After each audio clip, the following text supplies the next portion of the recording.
Welcome back to page 121. Today we're going to take a look at an ebook I bought off of Mongoose. Behind the Claw. This is from Mongoose 2nd edition. It was out last year. This was a nice product, but it's a good example of what I talk about when I say I'm trying to kind of cut down on my physical purchases and go more toward e-purchases. I'll explain a little bit more about that as we go into the video. I also want to remind everybody I'm still doing my big subscription push. It's going great. As of the making of this video, I'm just under 1,000. So come on in. Let's kick it over the tops. Help support the channel a little bit. Help it grow. And then also I've got a Patreon going right now. And the Patreon is going to be just some background notes I made for a campaign of mine that I did started earlier this year, for the initial world that the group started on. So if you follow my videos, you know which world that is. It's a world that's on the Traveler map. I don't claim any creatorship or ownership. It's just some deeper notes that I made when I came up with the game, and I thought might be interesting for other people. So that's going to be one of my Patreon rewards. So that's the end of the commercial. Today we're going to take a look at Behind the Claw, an ebook and a hardcover book available from Mongoose 2nd edition. Behind the Claw. In Traveler, it's a special place, especially for old travelers like me. The original gaming universe that they put together for Traveler was in the Spinward Marches. Originally, this was designed to be a universal game where it wouldn't have any set universe. You would make up your own. D&D was meant to be the same way. Obviously, neither one took. Fans had a big interest in an established universe that they could then go ahead and make their own. And that's where Spinward Marches came from, and that's what is referred to in Behind the Claw. It says Behind the Claw of the Great Rift. It looks kind of like a lobster claw. So this book does a great job. I'm going to go back to the credits a little bit. This book just does a great job of laying out what's behind the claw and giving you a lot of stuff to work with as a GM. And as I said, this is a perfect example for me of a book that I absolutely want to own, but I don't want a physical copy of. This isn't a rule book where I'm going to be flipping back and forth, maybe during a game, looking for a specific rule. I find that clumsy to do on a PDF. So I'll generally buy rule books on hardcover and then use them at the table as they are.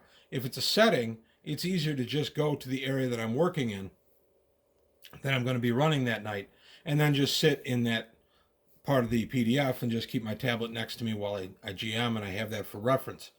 So that's kind of how I've had to kind of morph things a little bit as I've gotten older, because I've found that my kids aren't that interested in inheriting any of my stuff, and not going to be around forever.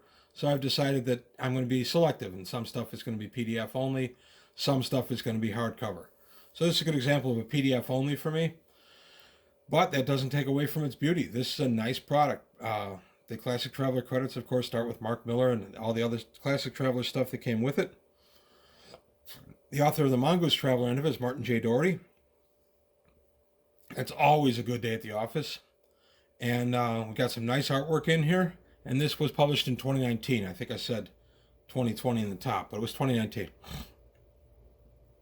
So taking a look down here, we've got the introduction of what is Behind the Claw. You're back behind the Great Rift. You're somewhat cut off from the rest of the Imperium. You're kind of a frontier region in some of these areas. You're a very frontier region. You've got the Sword Worlds at your back. You've got the Zidani Consulate up there. And you've got the DARRIANs in the neighborhood, not to mention Aslan, Vargir. It's a fun area to game in. Not going to see a bunch of Kree or Hivers in this part of space. You will see Chirpers and Droin. So now going to the nice map. There is the Traveler Universe map. Here's the Imperium. And here is the Great Rift. And then Behind the Claw right there. So there we have charted space. And it tells us what charted space is: coreward, rimward, spinward, and trailing. And then gives us some information on main worlds. Generally, a system is named for the main world. And then other things in the system are named for other bodies. And then nice little look at from going from a down port to a high port to maybe refueling gas giant or just a jump space. So Traveler's Aid Society, some notes on that in this area. It does exist in Behind the Claw, and it's much the same as the rest of the Imperium, with quality varying by world depending on where you are. We get some information on the ancients. The ancients, as everywhere else in known space, the ancients were very busy behind the claw, and we have lots of effects of ancients in the area. You can find some artifacts and some ruins and things like that. So there we go, the Spinward Marches. And what they are to the average Imperium, that's just a far frontier. And then we get a nice little look at the layout itself. There's the Third Imperium here, the Sword Worlds Confederation, the Darrian Confederation, the Zodani Consulate right there. And the Third Imperium's got some other stuff down here in Five Sisters and District 268. They also have some protectorates in District 268. So we go into a bit of the history of the settlement of the area from the Imperial perspective. Of course, not from the Zodani perspective. They talk about the Zodani, the rise and fall of the Darrians, how the Darrians dealt with the Mongoose, which is the accidental causing a nova of their sun with their science, and then the newcomers in the marches, and then the Imperium in the marches. Nice artwork there. And so we're talking about the various wars. You get the first, second, third, fourth, and fifth frontier wars all happening in the marches. And then the marches today. Nice picture. So states and peoples of the marches. We go into the Aslan, the Darrians, the Droin, the Federation of Arden, which is an interesting thing that I remember from Old Traveler. The Sword Worlds. I love Space Vikings. You're always going to get me with Space Vikings. So yeah, gotta love the Sword Worlds. The Vargir, the Zodani Consulate. We get a nice look at the Zodani Consulate. There's quite a bit about the Zodani Consulate in this book for obvious reasons. They're the big bad neighbor to the Imperium right here. And we fought a number of wars against them. Then we get a look at some minor races, and then the Imperium itself beyond that. So the Imperium has a lot of interest in the Spinward Marches. It's considered by the rest of the Imperium on the other side of the claw to be kind of a backward, just a backwater place that nobody really thinks about, but that's completely wrong. This is a massive area with its own nobility, its own military. It's quite powerful. If you play the Rebellion era, the fleets that were behind the claw play kind of a key part in keeping the Imperium going under Archduke Norris. But that's not really dealt with in here because this is all before Rebellion era. So then we have shipping and communications behind the claw. There's a couple of great mains that run behind the claw. In other words, just a bunch of jump one worlds that are jump one apart. They become a main, and they're a main trading route. That's why they're called mains. Go into the Megacorps a little bit. There's some nice information on the Megacorps behind the claw, and that I really like because the Megacorps can be a big mover in your game. Psionic Institutes. They're not all illegal out here, because of the fact that a lot of these worlds are not part of the Imperium. Psionic Institutes are not necessarily illegal on a lot of these worlds. Imperial research stations and other Imperial installations. And then we got to look at the actual layout of the sector by the subsectors, starting with CRONOR, subsector A. And I like how this is laid out. It's pretty Traveler standard, and I've seen this in other Traveler products, but I always liked it. There it is, the letter A right there. So we're going to go right through all the subsectors in alphabetical order. That's just kind of neat. It helps you, especially with an ebook like this, where you're just flipping through it electronically. You don't have the versatility of being able to flip back and forth through pages. It's kind of nice to know where things are. So just a nice look out of the CRONOR subsector, and then a bunch of information on it. And by the way, I have to say that my first love in Traveler is behind the claw. It's where I started. I think I mentioned that earlier. It's where the official Traveler universe began, was behind the claw. Originally, when Game Designers Workshop was publishing all the Traveler stuff, they had said, well, we're not going to publish a setting. You guys create your own setting, and that'll be more fun for you. And the fans said, well, no, it'd be more fun if you did all the work, and we just piggyback on that. So they said, okay, fine. So we got the Spinward Marches.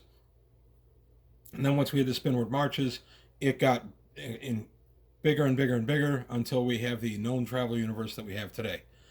I love the official Traveler universe, and I love making it my own. So here we go to Sector B, JEWELL.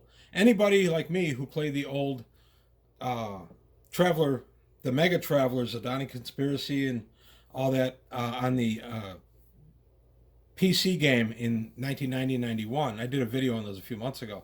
If you played those, you got really excited anytime you went through a Behind the Claw book, because those are all the places that are in those video games. And I love those video games because I would just use the maps. This is long before Traveler Map or even the internet. I had access to electronic versions of some of those maps. That was really sweet.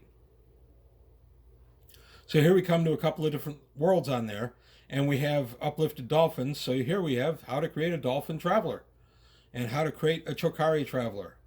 So I like that about these books is you have the opportunity to go into other races and use them either as NPCs, or your players can actually have a dolphin traveler if they wanted to. Here's a travel suit. There's battle dress for a dolphin.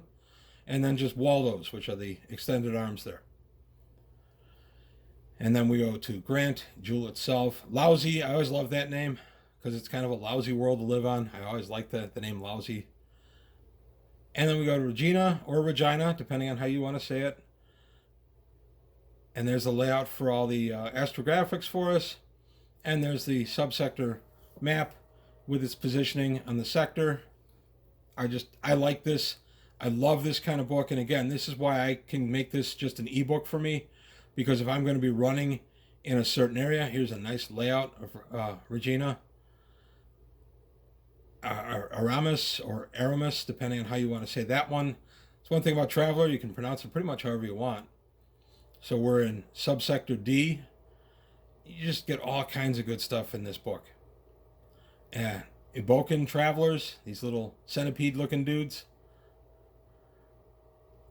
And it's, oh, there we go. The Louis Lawi travelers. That's kind of neat. A little powder puff with arms and legs. And then we got a nice ship for Vargir Advanced Corsair. That's a nice looking ship. There's some really nice stuff in here. Nice look deck plan. And then we got a G carrier. And then we go to Sector E, Quirion.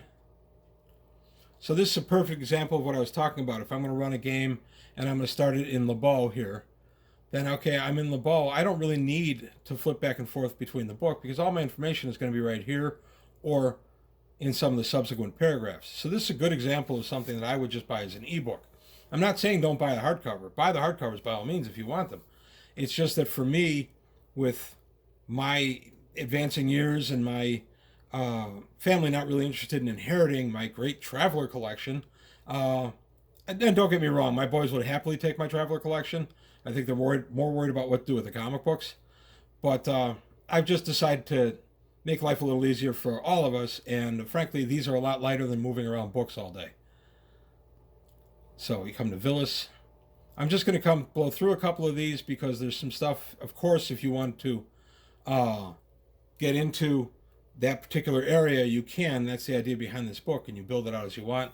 The Einigivar is how I've always said it. It could be the Eingaivar, however you want to say it. I always call it the Einigivar. Considered to be a terrorist group. But, of course, as most things are more complex, they're trying to bring democratic reform to the Imperium, get rid of some of the massive corruption. I've used them in a game or two as kind of my bad guys. Even one time as a MacGuffin, getting information from them. And then we have the Saurus and creating Saurian travelers. Traveler, if you can think it, you can make it. Another thing I love about the game. So we go through Lanth. And I love this.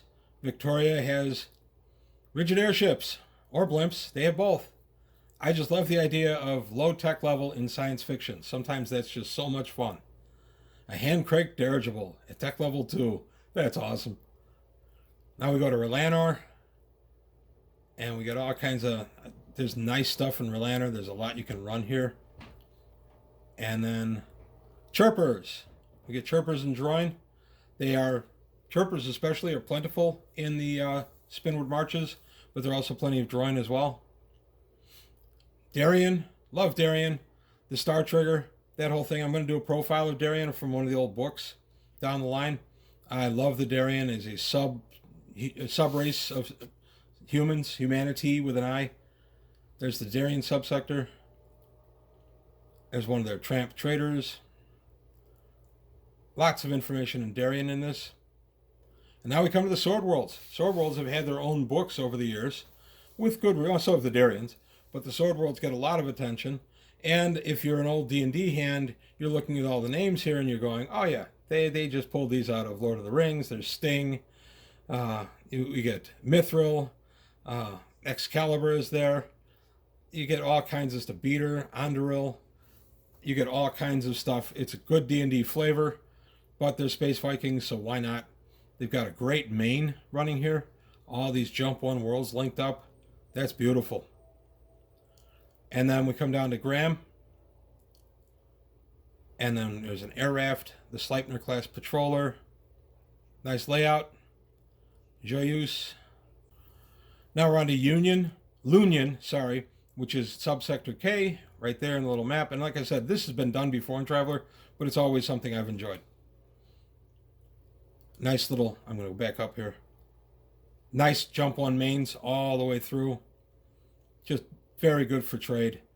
I love the marches. John Kareen Travelers. And then we got a MORA. Run quite a bit around in the MORA subsector.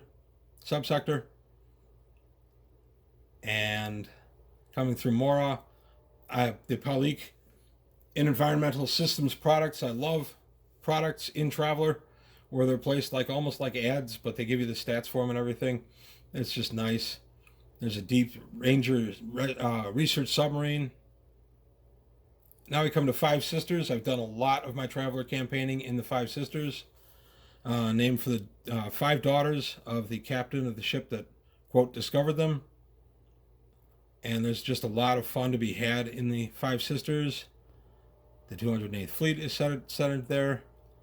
And then we come down to, going through all the ships, District 268. This is one of the areas that I use the most. My current campaign is set in District 268.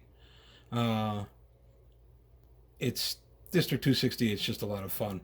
I'm starting off down in Matmos. So there are the secrets out.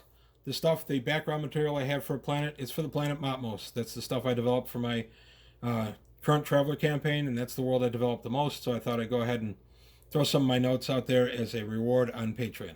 So it'll be the planet Matmos.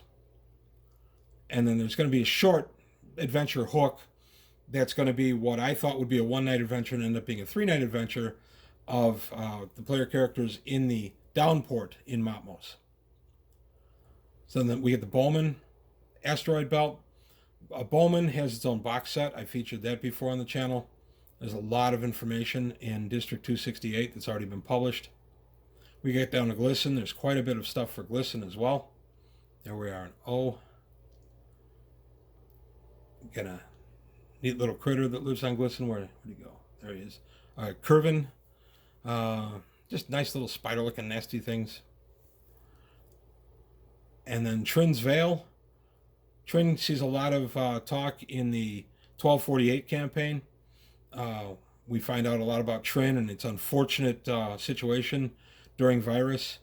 I'm not going to say any more there because I may go into some stuff on the 1248 universe down the line. Some good reading, by the way, if you get the opportunity to read it. A Cayenne, nice little prehistoric bird type creature. TTT, which might be one of my favorite names of any planet. Trin itself. Deneb. So now we're going all the way through Deneb, or Deneb, if you want to say it that way. And lots of stuff on Deneb, because of course we're behind the claw. So we get into the Dukes, and just all kinds of fun stuff here. And here are the Megacorps that are active, most active in the Spinward Marches: Delgado, General Products, Gasbag, Hortalez, LC, Instel Arms. These are all one. I've touched on the Megacorps before. I'm thinking of doing some individual Megacorps, just profiling them and their influence on the Imperium as a whole. And then some minor powers, the Lurents, and then various places of interest. And then you can jump through the Sargasso and some of the information on some of the problems in jumping the Sargasso. Maybe a more instance of misjumps, that kind of thing.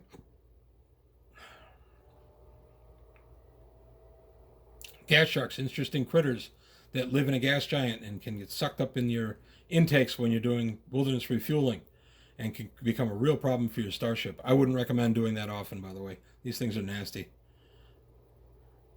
And then a bunch of research stations brought out, the minor races, some nice ships, and now we're getting down to, there's some nice stuff. This, for me, Behind the Claw feels a lot like Larry Niven's known universe.